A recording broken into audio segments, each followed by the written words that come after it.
Hi guys, welcome to my channel, and today we're going to tie a very simple one. I'm going to tell you today that tying your head wrap should not be so difficult like you think.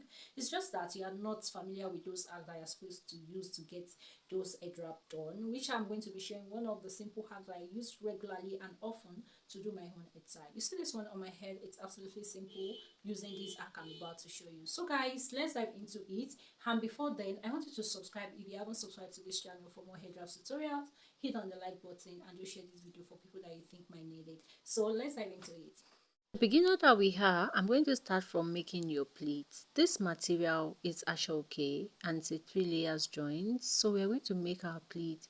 Is that you make your pleat before you place the material on your head, or you place the material on your head and make your pleat the way I'm making it. Maybe this will be a tutorial for another day. So I will say you subscribe to this channel so that you will see the video when I post how you can make your pleats. Alright. So I already make like 3 pleats as my foundational pleat for this head wrap, which is the last pleat we are going to make, right?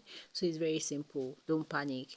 People scare because of pleats. It is so simple. I'm going to make video on it, so stick around.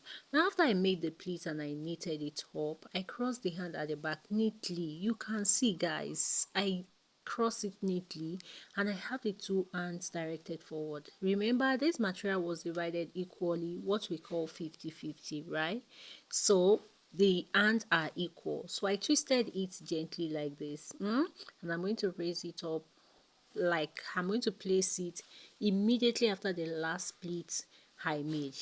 And I'm going to knot it. You can see that. Oh, I will not leave this one unsaid. When you are knotting, make sure it is not too firm. That is why people complain so much of headache whenever they tie their head wrap. So make it not too firm and not too, too loosen up. Just make sure it is balanced. So you can see how I folded that part. I just folded it inward, right, and I dip the excess underneath the pleat. Use my hand to adjust like this to pull out the fabric. Now I'm going to repeat the same process here.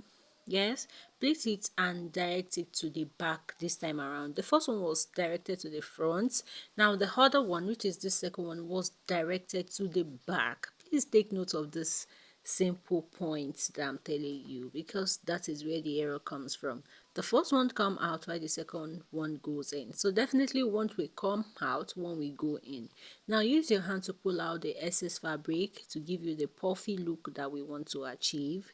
You can see that we are arriving at the result gradually. So use your hand to balance it up, adjust it to your taste, and this is my final. The back is giving me 10/10 and the front is a 1. I'll see you guys in my next